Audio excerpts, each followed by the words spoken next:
Good morning, everyone. So very good to see you. My name is Eric. It's an honor for me to stand before you as we open up God's Word together. And as you can tell, I drew the short straw, and to have to follow those cute kiddos is not an easy thing. I was trying to think, do I need some decorate myself with some lights or something to make myself a little bit festive like the kiddos. But so good to be with you. If you're guest with us today, you're here on a special day for a lot of different reasons. But we want to say welcome. Glad you're here with us, and if you'd like to learn a little bit more about the Cornerstone family, we'd love to be able to share that with you. I've got to be honest with you. There are moments like this morning that when I see a children's program, I get a little bit nervous. Um, I had somewhat of a traumatic experience as a child.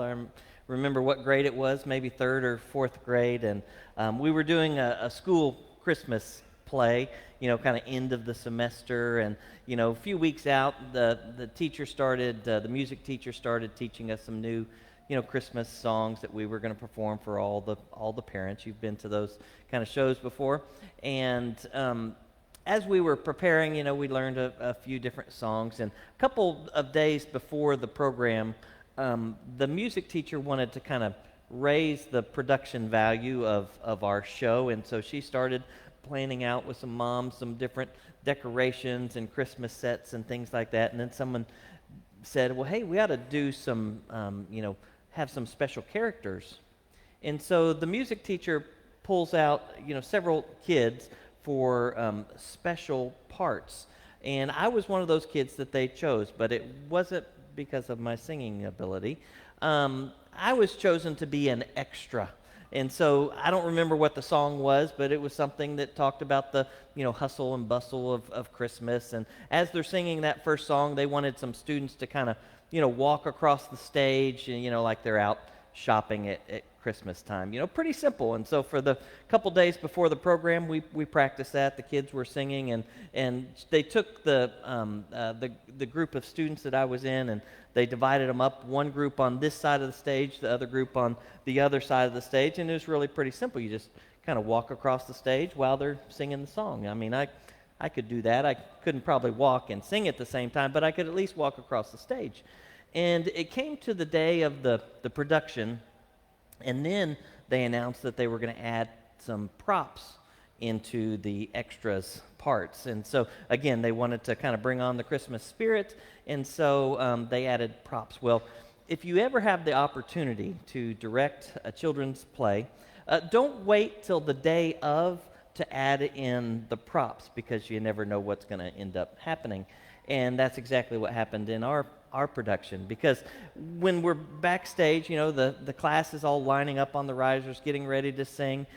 There's volunteer mom here on my side of the stage, and she begins to hand out the props to, the different students that are in these extra roles. And, some kids got some shopping bags, and other kids got little, Santa elf kind of hats that they're going to wear across the stage. Well, for me, they said, well, we're going to give you some wrapped presents, like you've just come from the store and you're taking your presents home. And so I thought, not too big of a deal. And so they said, hold out your arms, and they begin loading me up with presents. One box, and then two box, and then another box on top of that. And they got to remember, I'm third or fourth grade, and by this point, I'm holding these boxes, and I couldn't really see where I was going. And but I thought, surely this will work all right. And and about that time, not a whole lot of time to change or think or anything else, because the music is starting, and they're starting into that first song. And the volunteer mom, she's lining us up, getting ready to send us out. And sure enough, we get to the chorus, and she starts sending us. And I'm feeling pretty good about it at this point. And I began to walk across the stage with my presents. In fact, I was so confident, I started looking at the crowd, hey, how you doing?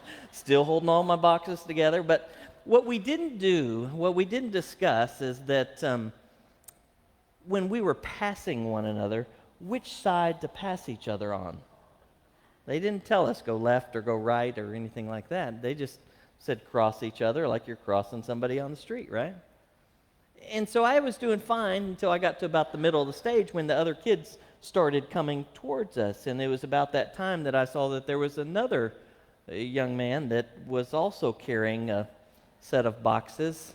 And as we approached, as we got closer, I was thinking he was going to go one way, and he was thinking I was going the other way. He zigged when I zagged, and we ran right into each other, and both of our presents just went all over the stage. Now, I imagine from an audience perspective, it was probably pretty cute because it got a really nice laugh. But I know some of you are already thinking, where could I find this on YouTube? Well, this was quite a while ago, and there weren't so many cameras and phones out videoing this, so it's not on YouTube anywhere. But as I was scrambling to pick up all those presents and scurry off the stage, I was mortified by my performance because I had thought that I ruined the play by the mistake that I had made, which is, one of the problems with the paradigm that our world tends to focus on during this time of the year, because Christmas is not about performance. It's not about whether you've been naughty or nice. It's not about being good enough to receive a gift. The Christmas story is about the telling of a God who is motivated, not by wanting to draw close to us to see and evaluate how good we've been during the year, but instead, he is motivated by his profound love for you and I. That he came to make a way for us to connect with him. And that's why we celebrate the birth of Christ. That's why we retell the story of how Jesus came to this world, because God chose to come near to us. Jesus, God's own Son, took the form of a servant. He humbled himself, and he came to this earth to be close to us. Now, as we have special productions like this, and we decorate our homes and sing Christmas songs, I love this time of year. I love it from Thanksgiving all the way through Christmas. I love the time that we get to spend together, sharing a meal with family, with friends. I love the extra time that we get together as groups, and I like the food too. I think I like the food. I really like the food around Christmas time. But, I find it interesting that while Jesus was on earth, one of the ways that he chose to get close to people was around a table, sharing a meal. Now, in each one of the gospel stories, there are a number of different stories where Jesus is sharing a meal with other people. You can find that in each of the Gospels, Matthew, Mark, Luke, and John. But there's one gospel that focuses on this more than any other. It's the Gospel of Luke. In fact, there are 19 different accounts where Jesus is sharing a meal with other people. Now, I'll tell you, Luke is my favorite of the Gospels to read, not just because it centers around food, but I love the way that the Gospel of Luke really focuses on those specific details of relationships. And I believe as followers of Christ that we are striving to live in a Christ-centered community. But it's through these stories that Jesus teaches us about hospitality. Now, you might think, well, how is Jesus really teaching us about hospitality? Because, Jesus wasn't the host in each of these. In fact, Jesus, he didn't have a home. How was he the host? But I would suggest to you that hospitality is not about a place. Hospitality is about people.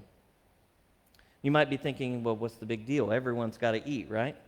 Well, it is a big deal, because it wasn't so much about the fact that we have story after story about Jesus sharing these meals with the individuals. What was so important was what happened around those tables, what happened around those meals, because Jesus met people right where they were. Sometimes they were friends, other times they were outcasts. Sometimes they were arrogant, sometimes they were desperate. But for each one of those folks that Jesus sat around a table with, they all had one thing in common, and that was they all desperately needed a relationship with Jesus Christ. And he loved them into the kingdom one meal at a time. This morning, if you'll allow me, I want to walk us through just 4 quick stories that teach us about how Jesus views hospitality. Hospitality is not about a place, it's more about people. So if you would, open up your Bibles. We're going to begin this morning, Luke chapter 5, and we look at this first story. Now, Luke chapter 5, verse 27, we find Jesus as he's calling out his first disciples to follow him. And one of the people that he calls out is Levi. Levi is an interesting character. And I find it interesting because when Jesus calls those that are going to follow him, those that are going to be closest to him, he doesn't call the religious leaders of the day. He doesn't call the rich and the powerful and those who are connected. Instead, he looks for those who are willing to leave everything and follow him. Now, Levi is interesting because he was a tax collector. And you might recall that a couple months ago, as we were going through the Gospel of Mark, we actually studied this specific story from Mark's perspective. And one of the things that we learned about that this day and time, tax collectors were employees of the Roman government, even though these tax collectors were Jews. They were collecting taxes for Rome against their own people. And so among their community, they were despised. I mean, they were hated because not only were they working for the Roman government that was oppressing them, but most often they were cheating and stealing and charging extra fees to enrich themselves over their brothers and sisters. And so that's why this is an interesting pick for Jesus. But when Jesus calls Levi to be his disciple, Levi is so excited that he decides to throw a party for Jesus. He throws a banquet at his house, which I imagine is pretty nice. But, you know, for Levi to throw a party for Jesus, this rabbi, this teacher, was kind of an interesting thing because Levi didn't have a lot of what we would call regular friends. He just had other tax collectors and sinners that he was friends. Basically, those were the only people that would come to Levi's house. And so he throws this party for Jesus, but that doesn't go over real well with the religious leaders of the day. So look at what it says here in Luke chapter 5, verse 30. It says, "The Pharisees and the scribes began grumbling at his disciples, saying, 'Why do you eat and drink with tax collectors and sinners?' And Jesus answered and said to them, 'It's not those who are well, but who need a physician, but those who are sick. I have not come to call the righteous, but the sinners to repentance.'" Now, from the very beginning, Jesus was very intentional about where he spent his time and who he spent his time with. And notice a couple things that Jesus does here, and we see this in the text. Jesus doesn't dismiss the people who he was with. No, instead, he admits that they are sick spiritually and that they are sinners. But his purpose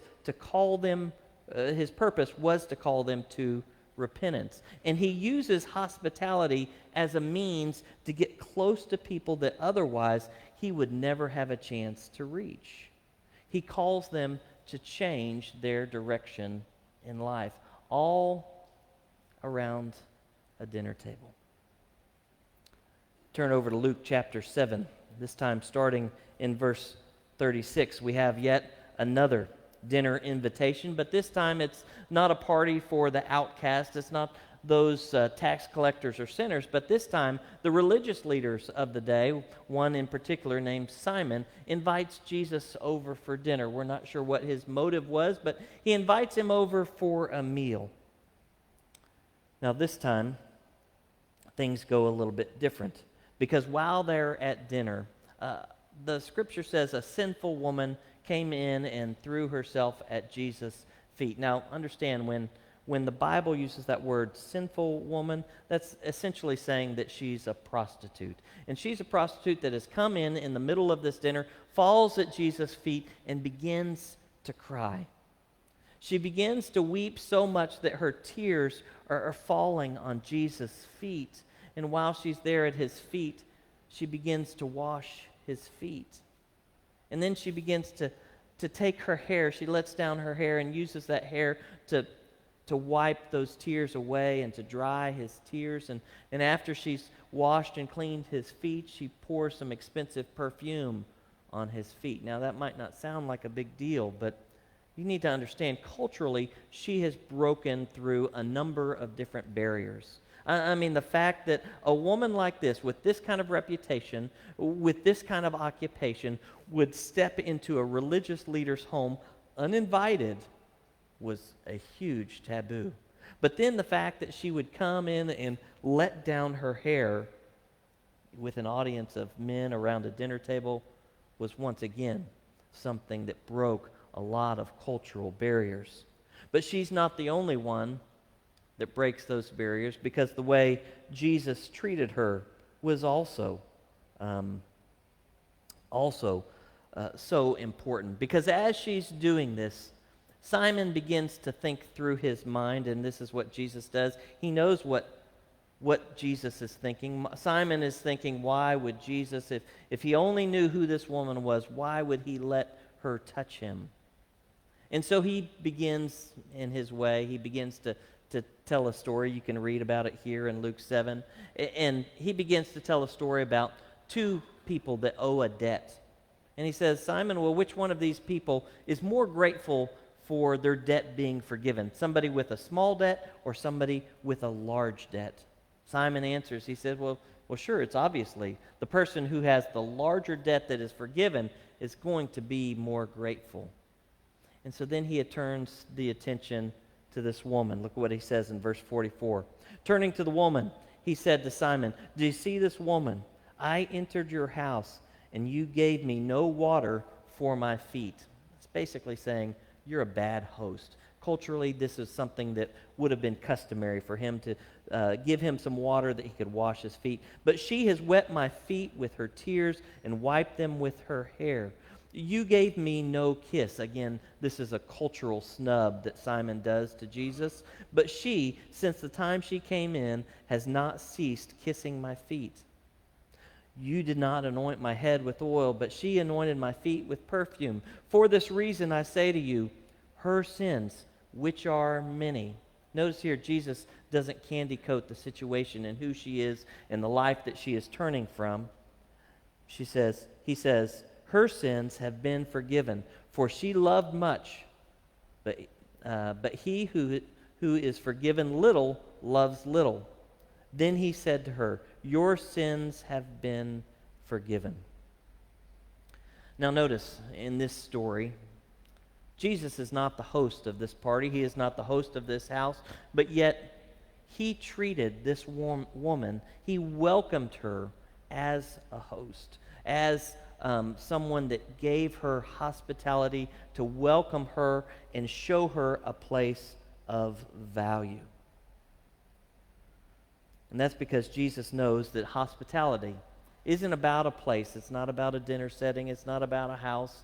But instead, hospitality is about people. One more story, Luke chapter 19. A story that's going to be familiar to many of you.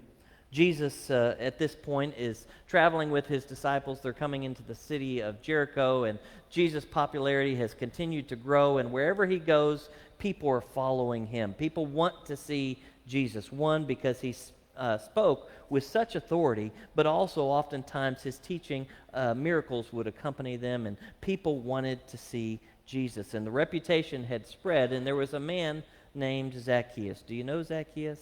If you grew up in the church, you probably grew up, with the flannel board, and you sing songs about Zacchaeus. Remember Zacchaeus? He was a wee little man. A wee little man was, yeah, that's right. He climbed up in that sycamore tree, because the Lord was passing by. I don't remember the song anymore. I know that first part, but anyway. But here's the story where Zacchaeus, he wants desperately to see who this Jesus is. Look in verse 3. It says, Zacchaeus was trying to see who Jesus was and was unable because of the crowd, for he was small in stature. Now, the interesting thing about this, and let me just blow your mind for a second, the Greek text does not necessarily refer to who was small in stature.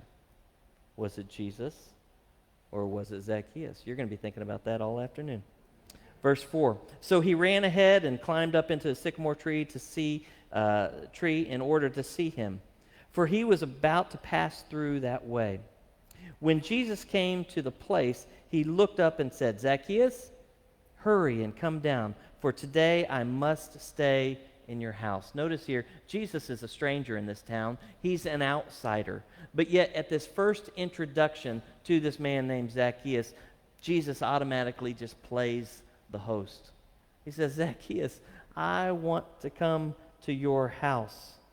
Zacchaeus is so excited because, again, he is a tax collector, a chief tax collector. So again, this is a man that is very, very wealthy, and probably during his career has cheated and stolen from a lot of people.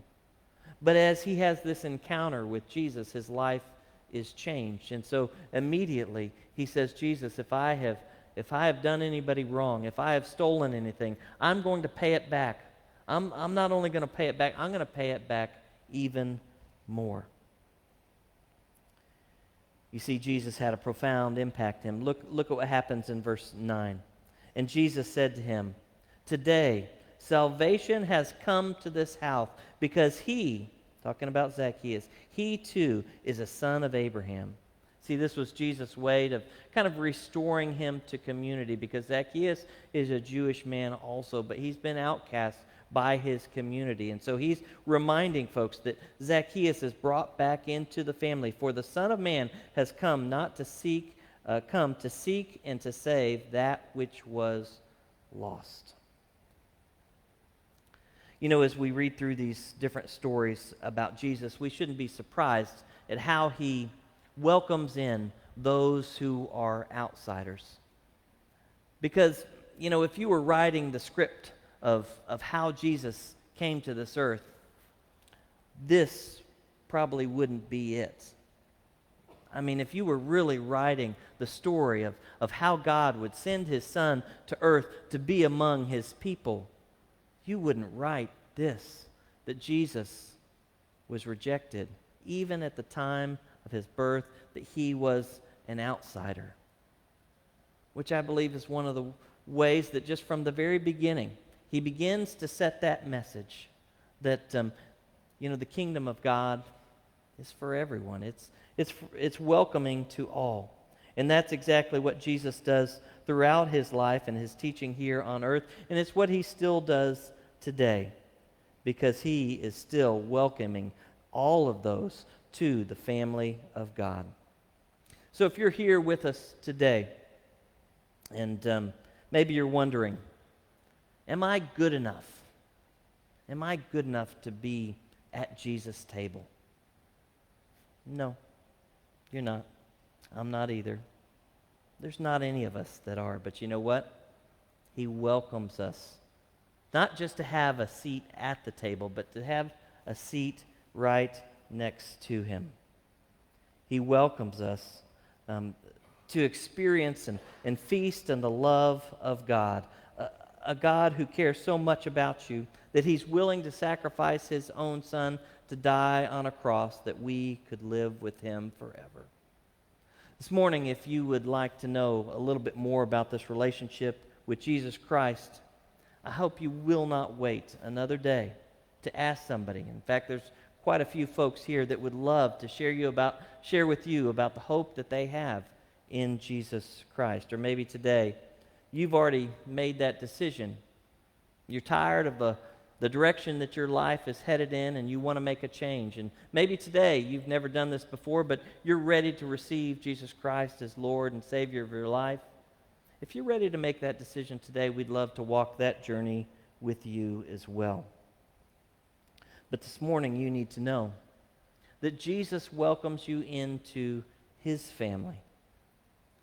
I want to close with a quote from an author named Rosaria Butterfield in her book, The Gospel Comes with a House Key. This is a fabulous book. She writes this: "Ordinary hospitality is those who live to see strangers as neighbors and neighbors as family of God. They recoil at reducing a person to a category or a label.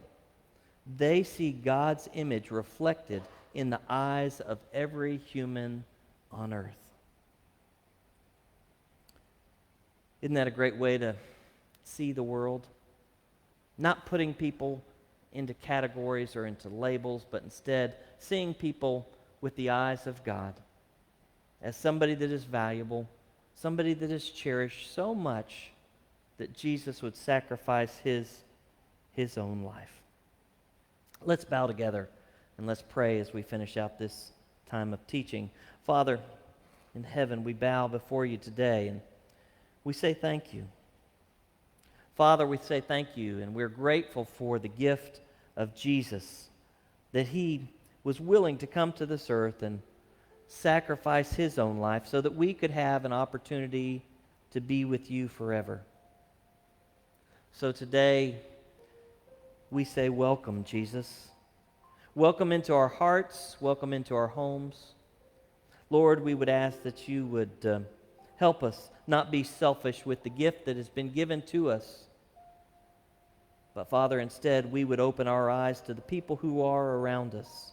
Help us to see every person in this world not as a stranger, but help us, Lord, to welcome them into the family of God as we share the love of Jesus Christ. Amen.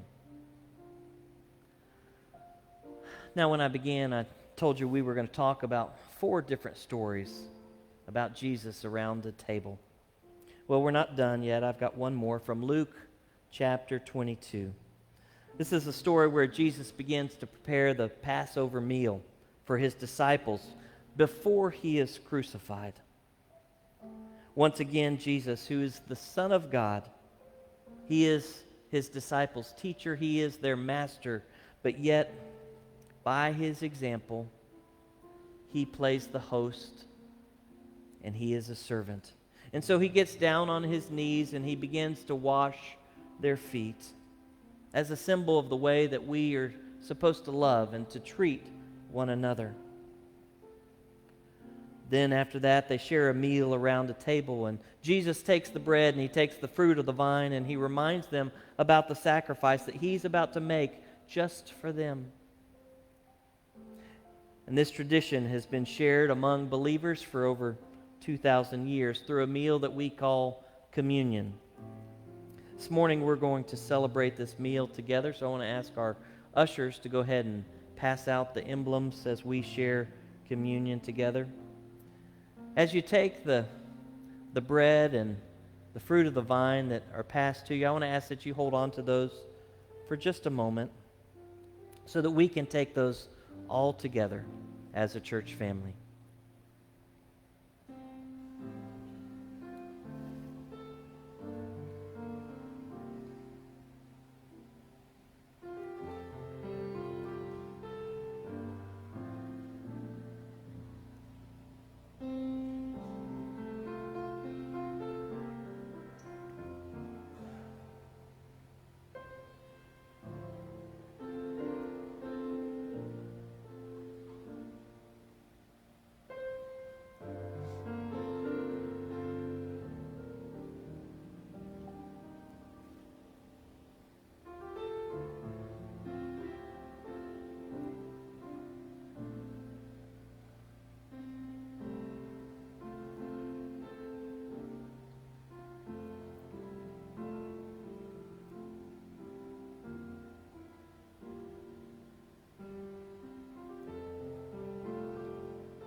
There are many historians that believe that this is the primary way that the message of Jesus spread so rapidly.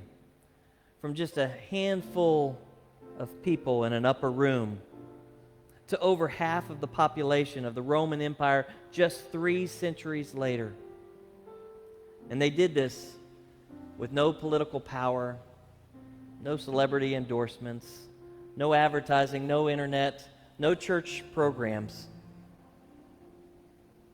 The good news of Jesus was spread from house to house, from table to table, as followers of Christ had remembered why they came together in this common meal that we call communion.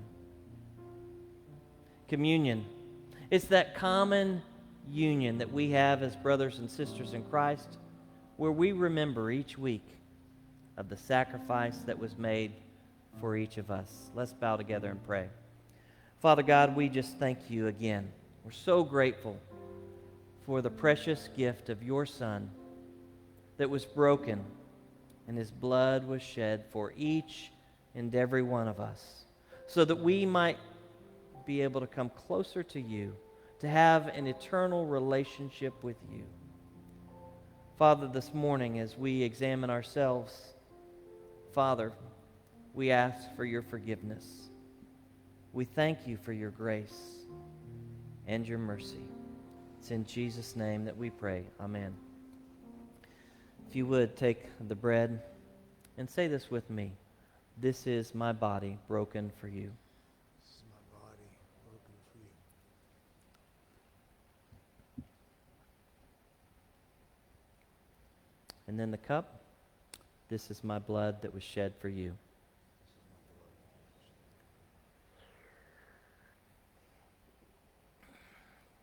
Father God, we wait with anticipation for that day when we can be reunited with you. We thank you for this gift of your grace that opens the door to access a relationship with you. And so, Father, help us to do that each and every day as we walk by faith, living here in our community, seeing people not as categories or labels, but, Father, that we would have the heart of hospitality as we see hospitality not as a place, but we see the people in that. It's in Jesus' name that we pray. Amen. Well, again, today has been an exciting day for a lot of reasons, and I know we have been waiting with great anticipation for several months as we have been searching for a new lead pastor. If you're a guest with us today, I'm not a preacher, I don't pretend to be, but I like talking about what God is doing. And so we're excited to hear an announcement about our candidate pastor search. Yeah, y'all can clap for that. That's good.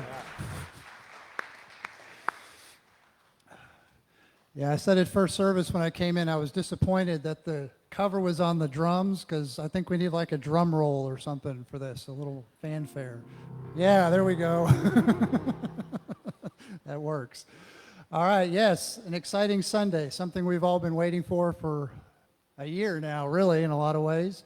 So before I make the announcement, I just want to thank the search team. If you're a member of the search team, if you could stand up for me, we can just give you guys a round of applause. Robert, Brian, okay. Yeah. A lot of work, a lot of talking, a lot of Zoom meetings, a lot of late nights. So definitely express your appreciation to that team. They did a great job. Yeah. So as been communicated over the past couple of weeks, the search team has unanimously selected a candidate to present to the congregation for our next lead pastor. It was exciting to watch God work through this process and align the hearts of a very diverse set of individuals in the search team towards choosing with one clear voice the candidate who I'm about to present to you. In addition, after their own investigation and reflection, the elder board unanimously concurred with this candidate. And I think this reflects the strong sense of unity that this congregation has had since its foundation, which I just think is amazing. So with no further ado, I'd like to introduce Daniel Ossendorf and his wife, Lauren. They have 4 children. Oldest is Aubrey, who is 10. Ethan would have been 8 this year, but he was taken to be with the Lord in January of 2019, and Aubrey's holding his picture. Aaron is 6, and Hannah is 3. So very energetic family. Daniel is a man of high integrity, strong moral character, and a diverse life experience who is dedicated to seeking the truth of God's word and proclaiming the good news of the gospel to the world around us. His unique background has well equipped him to speak into the many cultures of the world that we find in our very own communities here in Fort Bend County. He and Lauren both have an authenticity and kindness that draws people to them and allows opportunities for the truth of Christ to be communicated with love and compassion. I can't give you all the details in this time this morning, so with that in mind, the search team has prepared a 26-page PDF document for you, which will be emailed to everybody right after this service. Along with that, there'll be a schedule for the events on the candidating weekend on December 15th through December 18th. This will be emailed along with that candidating packet, so please review those both thoroughly. There'll be several opportunities to meet both Daniel and Lauren and just get to know their heart, their testimony, learn a little bit about their experience, and just who they are and where they're coming from. Within the email, there'll be links for you guys to RSVP for the events. Please only attend one event to make sure we have enough space for everybody to have that opportunity to meet them. Then on Sunday, December 18th, Daniel will preach for both services, and then immediately after the second service, we'll hold our congregational meeting where we'll hold the vote on Daniel's candidacy. So that's where we are. It's exciting, is it not? Amen. Amen. All right. It's like this weight has been lifted off all of our shoulders that we're moving down the road. So again, if you have any questions, feel free to ask the search team or any of the elder board. We'll happy to help you get any of your questions answered. But now let me just say a quick prayer and we'll sing our last song. Gracious Heavenly Father, we thank you for your provision, your wisdom, and your patience in this past year. It's been many changes, a lot of growth that we've had to go through just to continue your ministries here in Fort Bend County, but we know you have guided us each step of the way. Just continue to lead us in unity and love as we go through this next 2 weeks in our candidating on the 18th. And we just pray and anticipate just what you will do with this congregation and through us in spreading the gospel to our communities in Fort Bend County. We just raise these things in Christ's name. Amen.